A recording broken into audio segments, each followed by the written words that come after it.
Hello everyone. నిన్న part 1 అయితే post చేశాను. ఈరోజు part 2 Meesho sari into frock అయితే. పార్ట్ 1లో ఓన్లీ ఫ్రాక్ స్టిచ్చింగ్ ఎలానో చూపించాను. ఫ్రిల్స్ పెట్టంగా శారీ అయితే కొంచెం మిగిలింది. ఆ శారీని అయితే కొంచెం కోట్గా కన్వర్ట్ చేద్దామని చెప్పేసి చూస్తున్నాను. నా ప్రీవియస్ వీడియోస్లో బాడీ పార్ట్ మెజర్మెంట్స్ ఎలా తీసుకుంటున్నానో కోట్కి కూడా అలానే మెజర్మెంట్స్ అయితే తీసుకుంటున్నాను. ఇక్కడ కోట్కి బాడీ పార్ట్కి ఏంటంటే డిఫరెన్సు, కోట్ అనేది కొంచెం లూజ్గా ఉంటుంది మనకి బాడీ పార్ట్ కంటే. సో అదైతే చూసుకోండి. మీకు ఎలాంటి డిజైన్ కావాలో అలాంటిది ఈ లైనింగ్ మీద అయితే డ్రా చేసుకోండి. అది కోట్కి లైనింగ్ వేసుకుంటారా వేసుకోరా అన్నదైతే మీ ఇష్టం. నేనైతే ప్రిఫర్ చేస్తున్నాను. సో కొంచెం షేప్ అయితే ఇచ్చుకుంటున్నాను. నాకు ఎలా కోట్ అనేది కావాలో ఆ షేప్ ప్రకారం మనం డ్రా చేసుకొని ఆ డ్రా చేసుకున్న దాని మీద కట్ చేసుకోవటమే లైనింగ్ అనేది.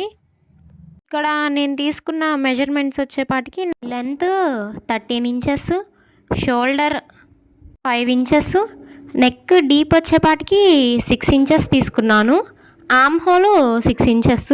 సో అలా మార్కింగ్ చేసుకొని దాని ప్రకారం అయితే కట్ అయితే చేసేసుకుంటున్నాను ఫ్రంట్ పార్ట్ అనేది. లైనింగ్ని అయితే సపరేట్ చేసుకొని మనం ఫ్రంట్ పార్ట్ 2 హాఫ్స్గా అయితే కట్ చేసుకోవాలి. మనం కోట్ మోడల్ కాబట్టి ఫ్రంట్ అనేది కొంచెం ఓపెనింగ్ ఇచ్చుకుంటాం కాబట్టి దానికి సపరేట్ చేసుకోవాలి ఫ్రంట్ పార్ట్ని. ఎక్స్ట్రా క్లాత్ని కూడా మనం కట్ చేసుకుంటే మనకైతే ఈజీగా ఉంటుంది. బ్యాక్ నెక్ వచ్చేపాటికి 2.5 అయితే తీసుకుంటున్నా. బ్యాక్ వచ్చేపాటికి కొంచెం నాకైతే హై కావాలి కాబట్టి సో కోట్స్కి అనేది కొంచెం బ్యాక్ అనేది హై నెక్ ఇస్తేనే చాలా బాగుంటుంది. అందుకనే హై నెక్ కోసమని నేను బ్యాక్ రౌండ్ వచ్చేపాటికి 2.5 అయితే తీసుకొని కట్ చేసుకుంటున్నాను. ఇంకా లైనింగ్ అనేది కట్ చేసుకుంటే మెయిన్ పార్ట్ అనేది చాలా ఈజీ అయిపోతుంది.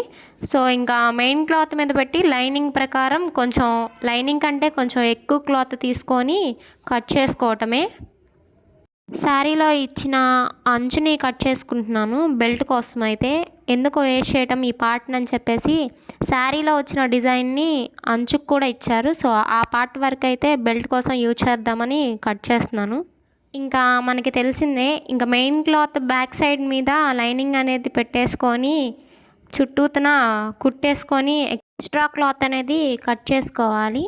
ఇక్కడ నేను లైనింగ్లో 2 ముక్కలు అనేవి తీసుకుంటున్నాను ఎక్స్ట్రాగా.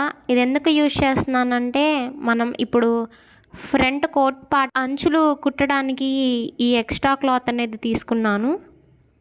అంచులు కుట్టుకునే టైంలోనే మనం థ్రెడ్స్ కూడా యాడ్ చేసుకోవాలి. నేనైతే నెక్ దగ్గర యాడ్ చేసుకుందాం అని చెప్పేసి అనుకుంటున్నాను. మీకు ఎక్కడ కావాలో థ్రెడ్స్ అక్కడైతే ఇచ్చుకోండి. థ్రెడ్స్ కోసం అయితే నేను ఫ్రాక్ కోసం యూజ్ చేసిన లైనింగ్లో నుంచి అయితే ఒక 2 పీసెస్ అనేది ఎక్స్ట్రాగా కట్ చేసుకొని థ్రెడ్లో అయితే స్టిచ్చింగ్ అయితే చేసుకుంటున్నాను.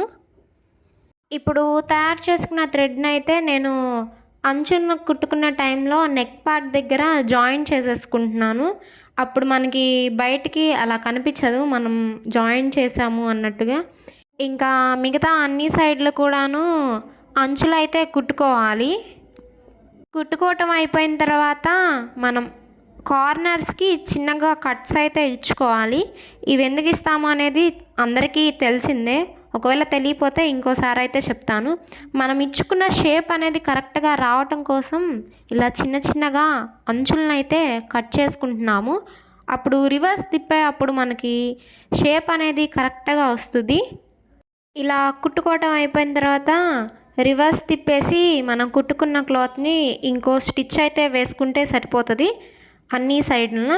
ఇలా మనం ఫ్రంట్కి ఉన్న 2 పార్ట్స్కి చేసుకుంటే మనకి ఫ్రంట్కి కావాల్సిన కోట్ పార్ట్స్ అయితే రెడీ అయిపోతాయి. ఇంకా బ్యాక్ పార్ట్ స్టిచ్చింగ్ వచ్చేపాటికి ఫ్రంట్ పార్ట్కి ఎలా మనం స్టిచ్చింగ్ చేసుకున్నామో బ్యాక్ పార్ట్కి కూడా అలానే స్టిచ్చింగ్ అయితే చేసుకోవాలి. లైనింగ్ అనేది మెయిన్ క్లాత్ బ్యాక్ సైడ్ పెట్టుకొని మనం స్టిచ్చింగ్ అయితే చేసుకోవాలి అన్ని సైడ్లన. స్టిచ్చింగ్ చేసుకున్నాక ఎక్స్ట్రా క్లాత్ అనేది కట్ చేసుకోవడమే. ఇక్కడ నేను అంచులు కూడా కుట్టుకుంటున్నాను. వేరే క్లాత్ అనేది తీసుకొని నెక్ దగ్గరను వేస్ట్ దగ్గర ఆర్మ్ హోల్ దగ్గర అంచులు అయితే కుట్టుకుంటున్నాను. ఇందాకల ఫ్రంట్ పార్ట్కి ఎలా అయితే కుట్టుకున్నానో బ్యాక్ పార్ట్కి కూడా సేమ్ అలానే కుట్టుకుంటున్నాను. మనకి కనిపించే ప్లేసెస్ అవన్నీ. సో అందుకనే ఇలా ఎక్స్ట్రా ముక్కలు తీసుకొని మనం అంచుల్లో కుట్టుకుంటే మనకి నీట్గా అయితే ఉంటుంది మనం ఇచ్చుకున్న షేపులు అనేది. మీరు కూడా ట్రై చేయండి ఇలా. ఇంకా బ్యాక్ పార్ట్ స్టిచ్చింగ్ అయిపోయిన తర్వాత మెయిన్ క్లాత్ మీద కూడా ఒకసారి రివర్స్ తిప్పుకొని ఒక స్టిచ్ అయితే వేసుకోండి, అప్పుడు ఇంకా నీట్గా ఉంటుంది. ఇంకా మనం కోట్ పార్ట్స్ని అయితే జాయిన్ చేయటమే. ముందల షోల్డర్ నుంచి జాయిన్ చేసుకోండి. ఇది మామూలుగా మనం బాడీ పార్ట్స్ ఎలా జాయిన్ చేస్తామో అలానే జాయిన్ చేస్తాము. ఇంకా అన్ని సైడ్స్న జాయిన్ చేసుకోండి. కొంచెం మనం నెక్ దగ్గర అనేది జాయిన్ చేసుకోవటం ఆపేయాలి, ఎందుకంటే మనం థ్రెడ్స్ ఇచ్చుకున్నాం కాబట్టి. ఇంకా నెక్ దగ్గర ఉన్న థ్రెడ్స్కి అయితే నార్మల్గా డోరీస్ అయితే ఇచ్చుకుంటున్నాను. ఇవి నార్మల్ డోరీసే, ఎలా కుట్టుకుంటామో సేమ్ అలా తీసుకొని 2 థ్రెడ్స్కి అయితే స్టిచ్చింగ్ అయితే చేస్తున్నాను. అప్పుడు మనకి కోట్ అనేది రెడీ అయిపోతుంది. ఇంకా బెల్ట్ పార్ట్కి వచ్చేపాటికి ఇందాకలా అంచు కట్ చేసుకున్నది మధ్యలో నేను బక్రం అయితే యాడ్ చేసుకుంటున్నాను స్టిఫ్నెస్ కోసం. సో పైన కింద కుట్లు వేసేసుకుంటే మనకి బెల్ట్ అయితే వస్తుంది. దానికి అయితే మనం థ్రెడ్స్ అనేది యాడ్ చేసుకోవాలి. థ్రెడ్స్కి ఎండ్లో అయితే డబల్ డోరీస్ అయితే ఇచ్చుకుంటున్నాను. ఇవి కూడా నార్మల్ డోరీసే. మనకి ఫైనల్గా ఇలా అయితే వస్తుంది బెల్ట్ అనేది. మనం తీసుకున్న శారీలో క్లాత్ అనేది వేస్ట్ చేయకుండా మనం ఈజీగా ఇలాంటి బెల్ట్స్ అయితే తయారు చేసుకోవచ్చు. ఇంకా హ్యాండ్స్కి వచ్చేపాటికి నేను కొంచెం ప్లెయిన్గానే తీసుకున్నాను.